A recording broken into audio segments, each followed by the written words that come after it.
Hello, all. Welcome to the presentation Embark Securely Outsourcing Middle Boxes to the Cloud.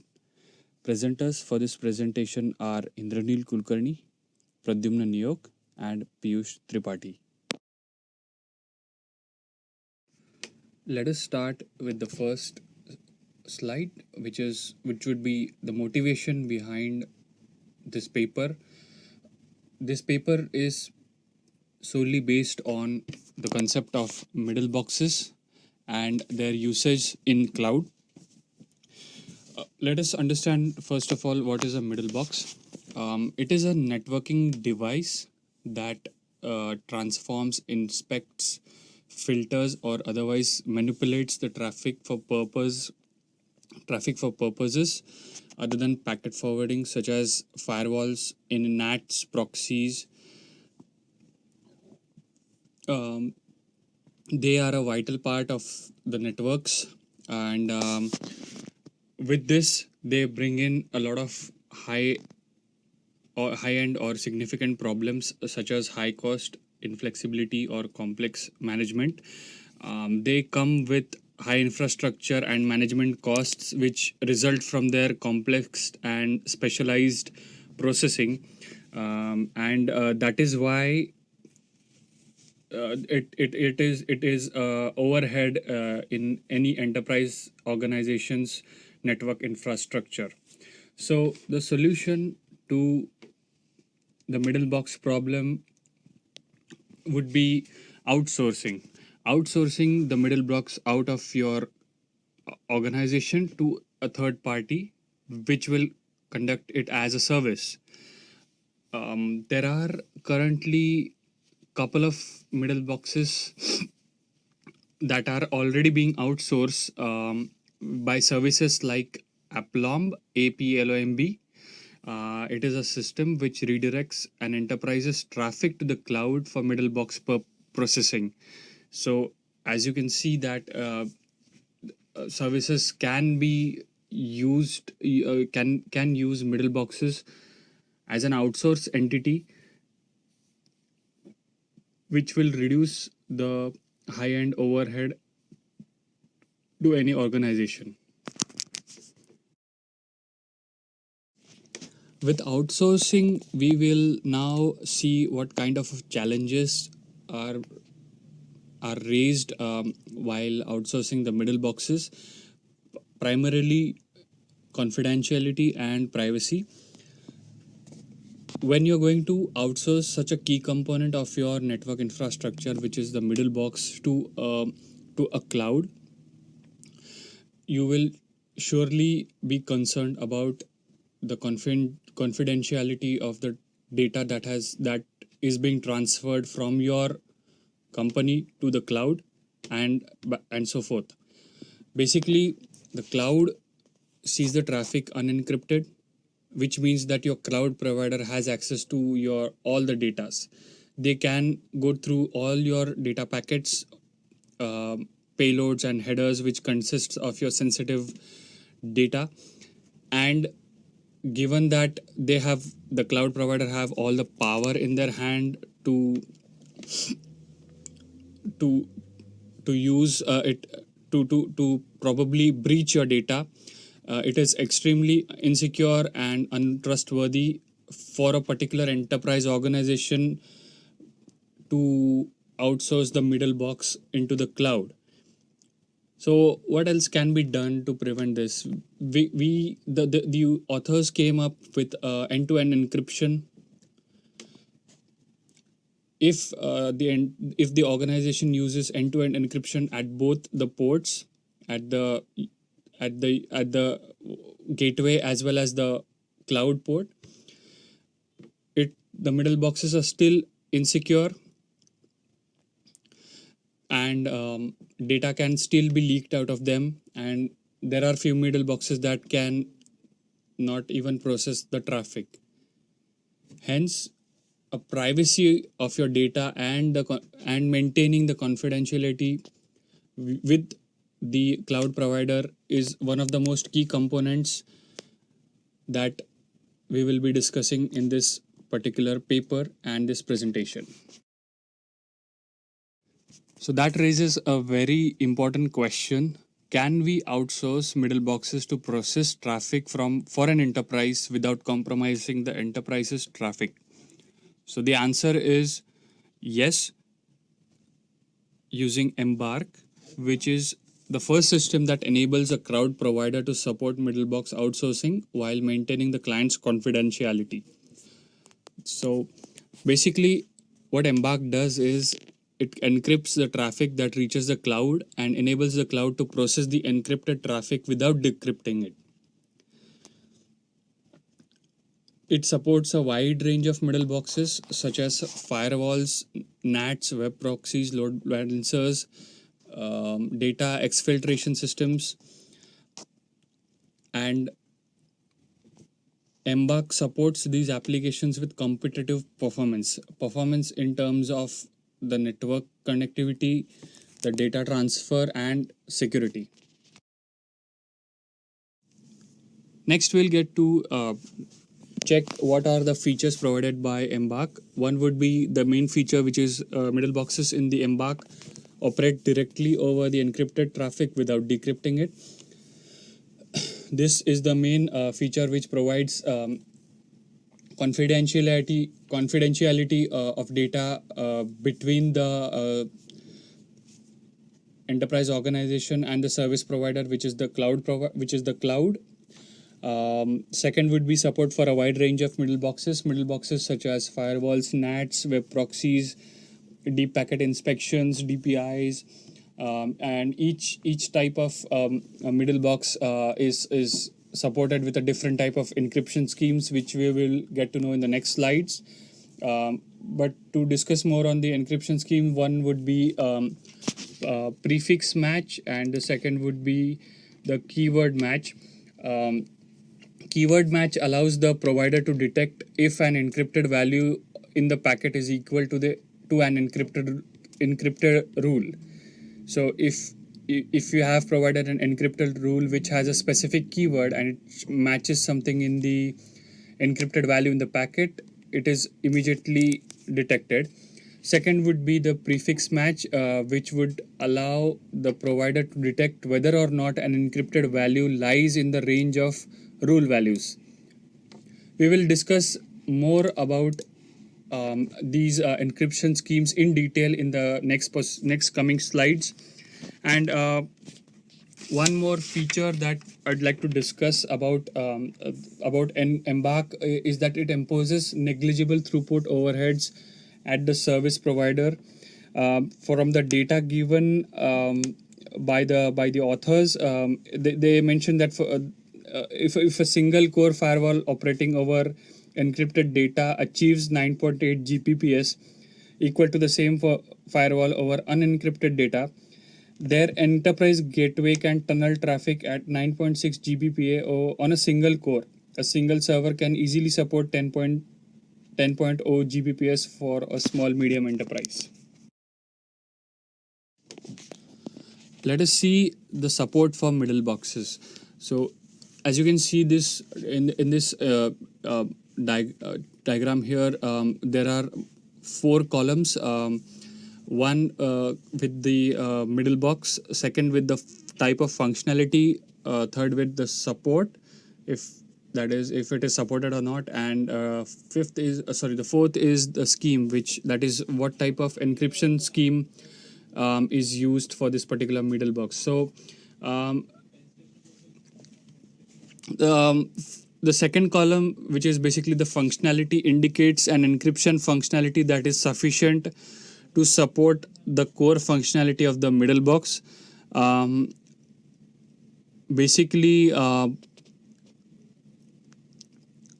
for example, the middle box IP firewall is supported with the scheme prefix match.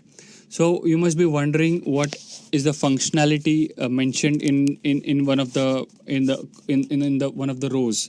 So basically, SIP stands for source IP, DIP stands for destination IP, SP is source port, DP is destination port, and P is protocol. Then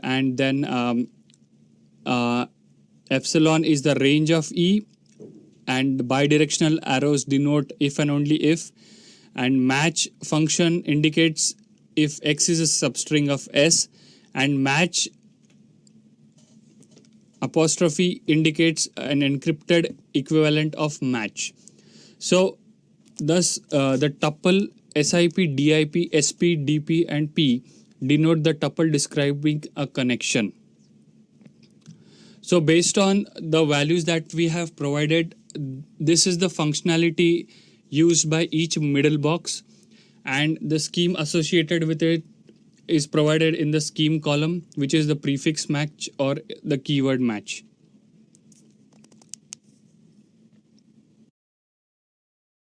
Now let's check the system architecture of Embark. Embark uses the same architecture as Aplomb to induce confidentiality. As we discussed earlier, Aplomb is a service that already outsources the middle boxes, and it redirects an enterprise's traffic to the cloud for middle box processing. In the Aplomb setup, there are generally two parties. One would be the organization, and the second would be the cloud provider. The enterprise organization would run a gateway which sends traffic to the middle boxes running in the cloud. And in practice, this cloud may be either a public cloud or a ISP provided or ISP supported service running in the central office. From the diagram, we can see two types of architectures. One would be enterprise to external site, and second would be enterprise to enterprise, that is within an organization. So from the first diagram, we can see that the enterprise communicates with an external site. Traffic goes to the cloud and comes back before it is sent out to the internet. So Aplomb allows an optimization that saves on bandwidth and latency relative. In the first figure, we can see that the traffic from the service provider can go directly to the external site and does not have to go back through the gateway. Embark does not allow this optimization fundamentally. The traffic from the service provider is encrypted and cannot be understood by an external site. Nonetheless,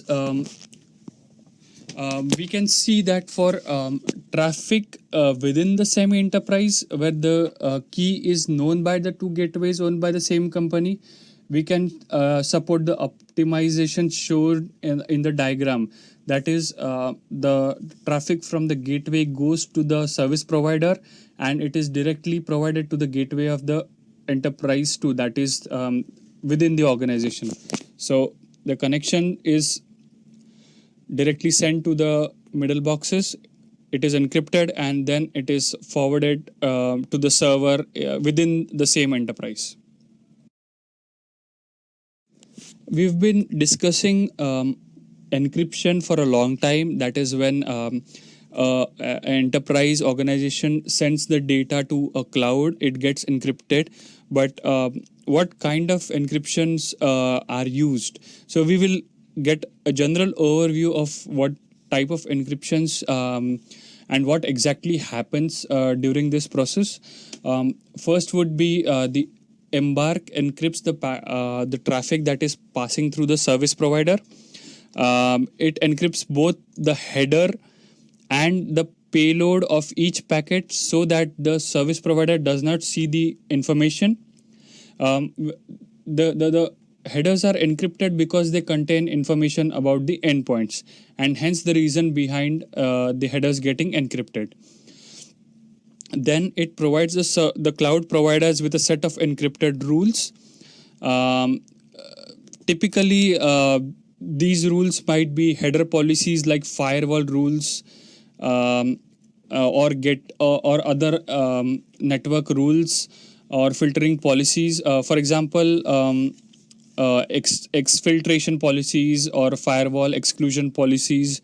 These are the encryption rules that are provided by the network administration.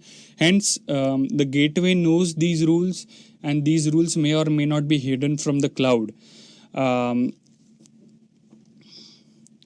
So basically, your encryption rule is known by the cloud provider before it passes on the data to your external site. Another thing is packet encryption. And Embark uses the following encryption scheme to encrypt a packet. One would be the traditional AES, which is a strong security with no computational capabilities. Keyword match, as we discussed previously, it allows the provider to detect if an encrypted value in the packet is equal to an encrypted rule. So it does not allow two encrypted values to be compared to each other. And the next would be a prefix match, which allows the provider to detect whether or not an encrypted value lies in the range of values. We will get to know keyword match and prefix match in more details in upcoming slides. In this slide, we will find out the end-to-end flow of a packet, that is the end-to-end flow of how a packet works in Embark. As you can see in the diagram, we have the precise algorithm in which the packet moves. So suppose the initial packet was an IPv4. So first, the gateway, which is denoted by the key, converts the packet from IPv4 to IPv6. So as you can see, the packet has been changed. The source IP has been changed, and it has been encrypted by the gateway. The options field now contains some auxiliary information which will help the gateway decrypt the packet later. The packet passes through the firewall, which tries to match the encrypted information from the header against its encrypted rules. So as we discussed earlier, there are some encrypted rules that can be provided with the header. So in this case, we will be dealing with the firewall encryption rule. And once the encrypted information matches with the rule, it allows the packet to move ahead. Next, the packet will go through exfiltration device checks for any suspicious encrypted strings in data encrypted for deep packet inspection. So again, in this step, the encryption's rules will be matched against the encryption data, and once it is clear to go ahead, the packet will be allowed to continue to the NAT. The NAT maps the source of the IP address to a different IP address. And once the packet is back at the enterprise, the gateway decrypts the packet. Except for the source IP written by the NAT, it converts the back. Except for the source IP that was written by NAT, it converts the packet back to IPv4. So this is the general flow of a packet in Embark architecture. It gets encrypted at first at the gateway of the service provider. At the gateway of your organization. It goes through certain encryption rules. Once it clears the encryption rules, it reaches the gateway of your service provider or your cloud, and then the packet is converted back to IPv4, except that the IP address that was written to it by NAT remains different. Here we will discuss comparison with blind boxes.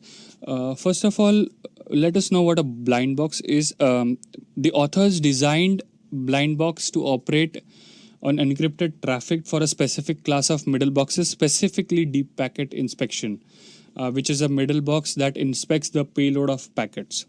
So once the authors had already worked on blind boxes for this particular middle box, and once they had designed Embark, they had a comparison with the blind boxes, and key points for the comparisons would be these four. One would be support for middle boxes. Um, Embark can support a varied range of middle boxes, whereas blind boxes only support certain DPI devices. The range of middle boxes for Embark would be firewall, NAT, web proxies, DPI, etc. So it has already a varied range that can be supported in comparison with blind boxes. Next would be endpoint communication.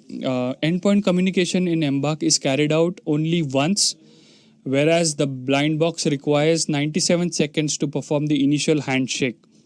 So, in terms of endpoint communication, Embark is Embark has the edge over a blind box. Next would be deployability. Embark has increased deployability. That is, the gateways encrypt the traffic, whereas in the blind boxes, the end hosts do. So, as we saw the root of a packet in an Embark architecture, it was a gateway that encrypted the packets and not the end host, that is the host which received the packet, which is the case with blind boxes. And last would be security. In terms of security, Embark can have multiple rules.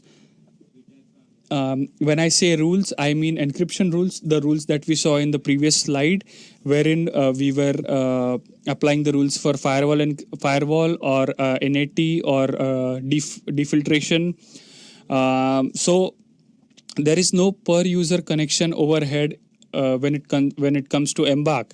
But blind box, there are two security models: one to detect the exact string, and the other to detect rules that detects rules that regular. Second security model would be to detect rules that have regular expressions. So, enabling more rules would make a stronger security model, which the Embark certainly has, whereas the blind box only has two security models, due to which it isn't as secure as Embark. So from here on, I'm going to hand over the presentation to my colleagues, who will be discussing the encryption rules more in detail, and more information about how exactly Embark works. Thank you. Hello everyone, I am Pradyumna and I'll be discussing about the cryptography building blocks that describes the two cryptographic schemes, keyword match and prefix match, used in Embark, and the implementation of the schemes in the enterprise gateway. The core functionality of Embark is based on two cryptographic schemes, namely the keyword match and the prefix match. Keyword match was basically developed for blind box. It basically performs an equality check on encrypted strings. Prefix match is a new cryptographic algorithm developed by the authors of Embark. It must allow for direct order comparisons, like the greater than or less than equal to, between the encrypted value and the encrypted endpoints. So this allows the existing algorithms like trees, area-based quad trees, etc. to run unchanged.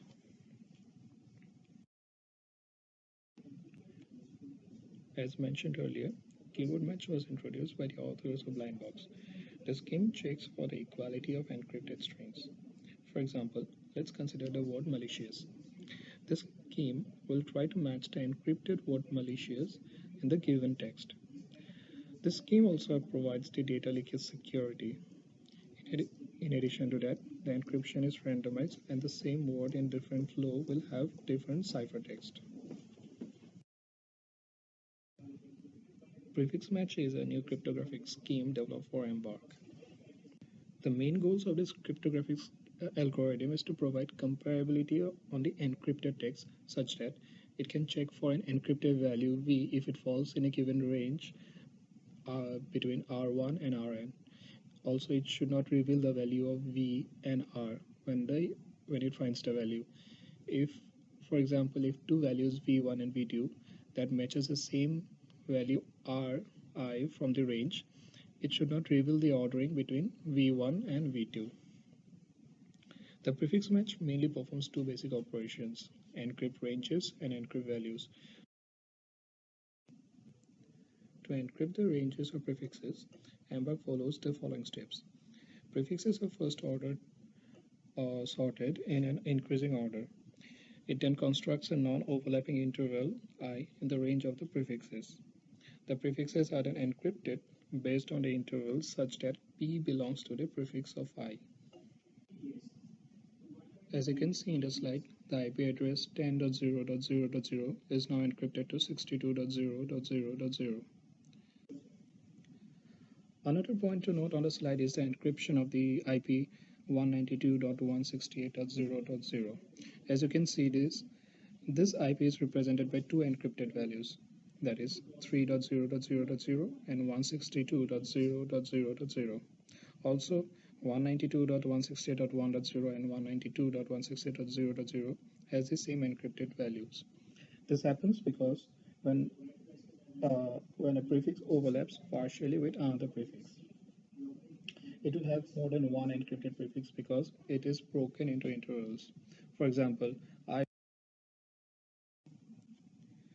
encrypt a value v, prefix match locates the interval I such that v belongs to I. It then looks up the interval map computed by the encrypt prefixes and sets I to be the prefix of the encryption of v. The suffix of v is chosen at random. The only requirement is that it is deterministic. Hence, the suffix is chosen based on a pseudo-random function on the 5-tuple of a connection, that is the source IP, the source port, the destination IP, the destination port, and the protocol. As you can see from the slide, for the source IP 10.1.123.123, the 62.0.0.0 is a prefix as was computed from the encrypt prefixes, and the pseudo-random function is used as the suffix.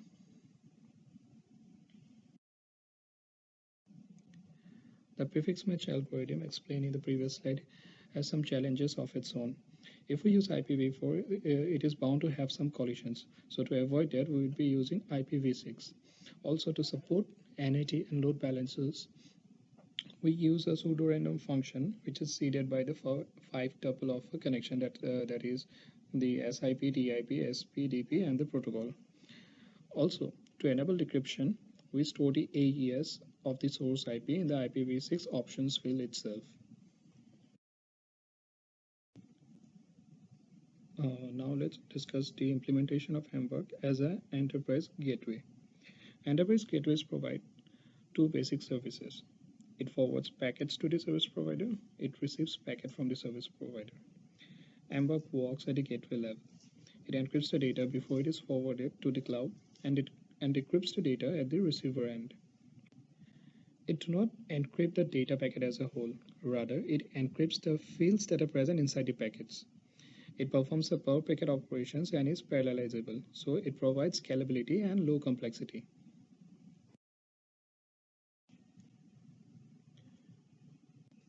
Embark provides three categories of data encryption and decryption. These are IP and transport headers, payload data, and HTTP headers. In the IP and transport headers, it uses the prefix match cryptographic scheme. In this scheme, the data is encrypted field by field. To find the encryption function, we use the 5 tuples of a connection. And the decryption key is also included in the IPv6 header options itself. In the payload data, keyword match cryptographic algorithm is used. So it allows Embark to support DPI middle boxes such as intrusion detection or exfiltration prevention. It also has the payload data encrypted with AES and is placed in the packet payload itself.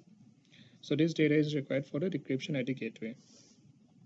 The third category is the HTTP headers, which is a special category of payload data. It can be categorized as DPI middle boxes since they also need to examine TCP byte stream. So for this category, the Embark uses a less secure and deterministic version of keyword match that permits comparison between two values, unlike the normal keyword match that permits comparison between only encrypted values and rules. This setting was necessary to support web caching that requires comparison between two URIs. Decryption takes place using the data stored at the packet header itself. On Embark, the rules are also encrypted as these rules are used by the service providers. So these rule sets can be encrypted using either keyword match or prefix match based on the encryption scheme that is used in the middle box. A prefix P can be mapped to two encrypted prefixes P1 and P2, and the rule set will contain both the prefixes. So Embark support basically three settings of rule sharing between the client and the service provider. It can be the client only knows the rules, the provider only knows rules, or both the parties can know the rules. So if a client is permitted to know the rules, then the rules are encrypted using keyword match, AES, or prefix match, any of the three algorithms. If the service provider is also permitted, then the client will send encrypted rules annotated within the plain text. Now, if the client is not permitted, then Yao's garble circuit method is used to allow the service provider to use the client key to read the encryption. This permission is granted using a third-party signature like McAfee, Symantec, etc., so that the service provider cannot make their own rules using the client keys. One of the challenging tasks of Embark is updating rules. Rules needs to be updated on real time, so it is treated in a special way to achieve a consistency on both the client and the service provider. So Embark follows the following steps to update rule on real time. First, the gateway runs the encrypt prefixes and informs the service provider of the pending update. The service provider responses state back to the gateway. Now the gateway updates this state with a new encryption scheme and forwards it to the service provider again. So during all this time, both the gateway and the service provider were processing based on the old rules. Now once all the middle boxes have the new set of rules, the gateway sends a swap in signal to all the middle boxes. The middle boxes then buffers the current packets until all the packets in the pipeline have finished processing. Now once all the middle boxes have cleared all the pipelines, then it signals the gateway to send in the new data, and this is how the rule gets updated. The next part of the presentation will be presented by Piyush. Hello everyone. So next we'll see the design and implementation of Embark. As we've already seen that Embark supports the core functionality for different set of middle boxes that can be primarily classified into three types. Those are, the first one is header middle boxes that includes the firewall, NAT, L3, L4. Next is the DPI middle boxes, that is the deep packet inspection middle boxes. That includes parental filter, data exfiltration, watermark detection, intrusion detection. And the third type is HTTP middle boxes. That includes the HTTP proxies. So we'll be looking at these one by one. So the first set of middle boxes we're going to look into for design and implementation are header middle boxes. So these middle boxes operate on IP and transport layers. So they include firewalls, NATs, and L3, L4 load balancers. Firewalls are read-only and have a different set of operations as compared to NATs and L4 load balancers that may or may not rewrite IP addresses or port values. First of all, let's consider the read operations. In case of a read operation, the firewall receives a set of encrypted rules from the gateway and compares them directly against the encrypted packet, just as normal traffic. For a write operation, it's a bit different. The middle boxes receive an encrypted pool of values from the gateway during the rule generation phase. Later, the middle boxes assign values from this similar address pool. These encrypted rules are marked with a special suffix reserved for rewritten values. When the gateway receives a packet with such a rewritten value, it restores the plain text value from the pool, and it does not look for decryption of this value from the options header.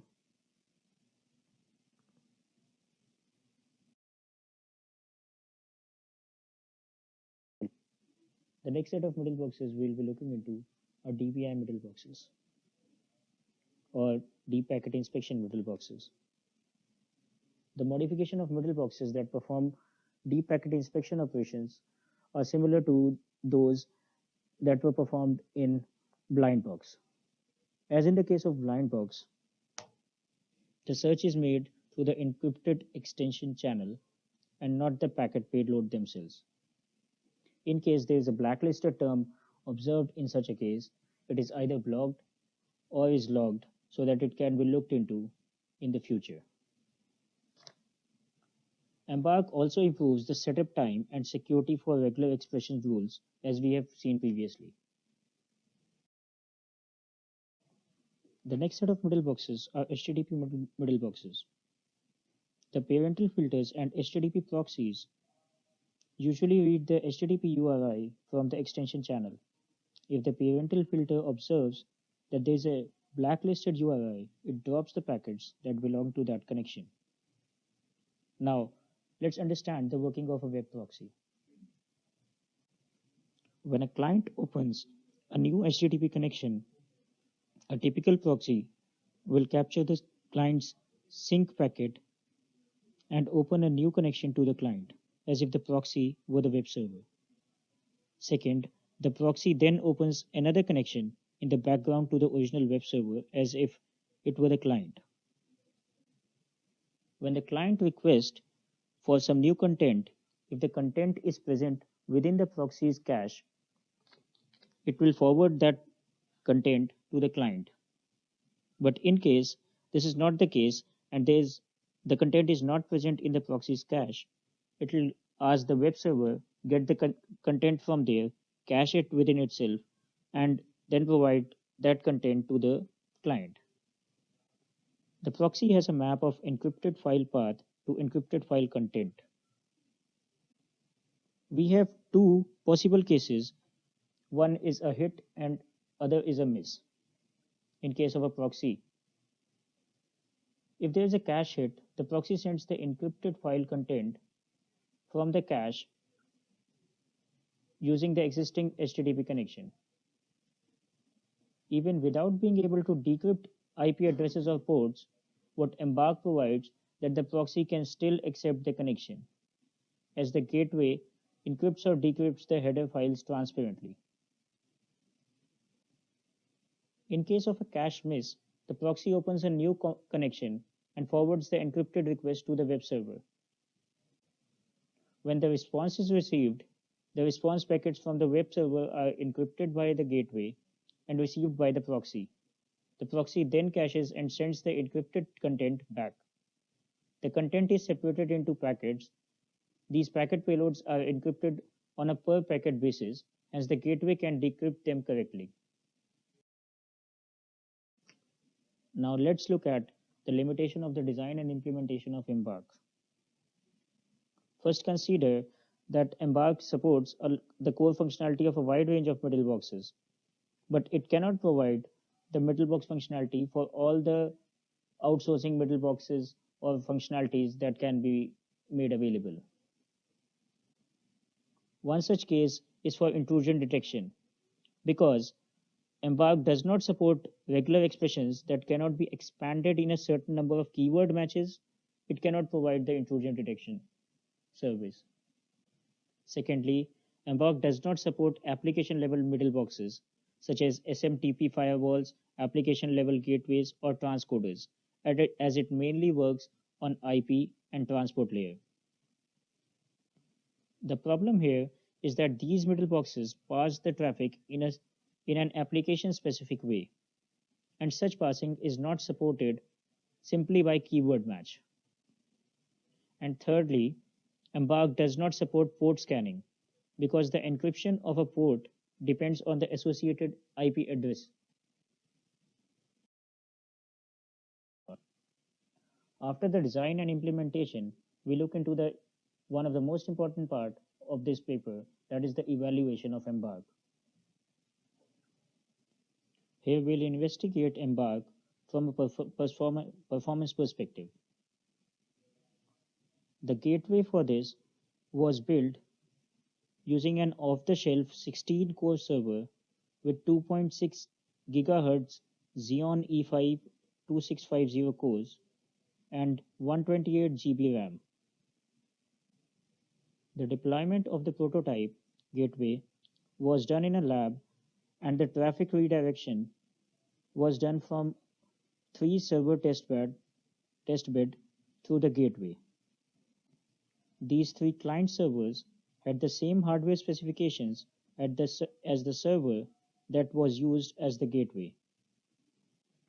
More importantly, the deployment of the middle boxes was done on Amazon EC2. So the researchers of these papers, or the writers, they have evaluated using different constraints. The first one is, how many servers does a typical enterprise require to outsource traffic to the cloud? The left figure in this slide shows the gateway throughput when encrypting traffic to send to the cloud,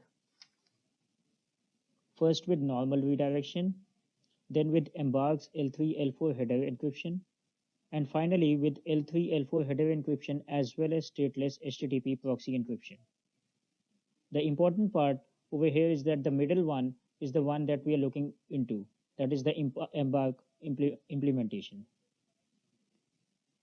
Here, for empirical traffic traces with payload encryption disabled, that is the yellow line, Embark averages 9.6 Gbps per core. For full-size packets, it achieves over 9.8 Gbps, as it can be seen by the dark blue line. This is how the throughput on a single core stateless gateway is noted for 3 different cases. Looking at the figure below, the scalability experiments with 4 cores dedicated to processing, a server could forward at up to 9.7 Gbps for empirical traffic while encrypting for headers and HTTP traffic. So as we see in the below figure, that when we are using the 4 cores, all the 3 lines are almost at the same level. There is just a little difference between the HTTP overhead denoted by the dark blue line, as the HTTP encryption only occurs on HTTP request. That is a small fraction of packets. Also, the writers have said that with DPI enabled, throughput dropped to 240 Mbps per core, suggesting that an enterprise would need to devote at least 32 cores to the gateway. The next way of evaluation that the writers or the researchers did was how do throughput and latency at the gateway scale with the number of rules for prefix match. As it has been already told that for prefix match storages, the encryption packet requires a binary search of intervals. So looking at the figure over here, the left y-axis, that is the y1 axis, is the throughput line. The right y-axis is the processing time, which will most probably be in the inverse order for most of the cases. And on the x-axis, we have the number of prefix match rules. Here we see that as the size of the interval map goes larger, we can expect to require more time to process each packet and throughput to decrease. On the y1 axis, this has been shown as the aggregate per packet throughput at the gateway changes as the number of rules changes from 0 to 1000K. Obviously, the penalty here is logarithmic, as it is expected from the performance of the binary search. As the plot on the x-axis changes from 0 to 10K rules, the throughput drops from 3 Mbps to 1.5 Mbps, and it has been noted that after this point, the performance penalty of additional rules tapers off. Adding another additional 90,000 rules, it drops to the throughput drops to 1.1 Mbps. On the y2 axis, as I said, we measure the processing time, and it follows the same logarithmic trend, just in the opposite direction. The next evaluation they did was, what is the memory overhead of prefix match? So they told that storing 10,000 rules in memory requires 1.6 MB, and storing 100,000 rules in memory requires 28.5 MB. Now, this overhead is about negligible if we used unoptimized C++ objects over here. Another area that was looked into for evaluation was client performance. This figure shows the graphical representation of page load time against the CDF, that are the number of sites. So what they did was they looked into web performance to understand end-to-end user experience of Embark. Here, a direct download, that is a line shown in black, was taken as the baseline, and three different service providers were assumed here. One is an ISP hosting services in a central office, that is shown here by the pink line, a content distribution network, that is shown by the blue line, and an EC2 cloud provider, so that is shown by the yellow line. The mean RTTs from the gateway were noted as 60 microseconds, 4 microseconds, and 31 microseconds respectively. While the deployment of Embark on EC2 went well, and it was used for deployment of the experiments, the deployment with the content distribution network and central office came out with the deployment with inflated latencies. What services they included in these tests were a pipeline of NAT, firewall, and a proxy with an empty cache. As we have seen, there is a bounce redirection that Embark uses. Using this, all page load times were increased by some fraction.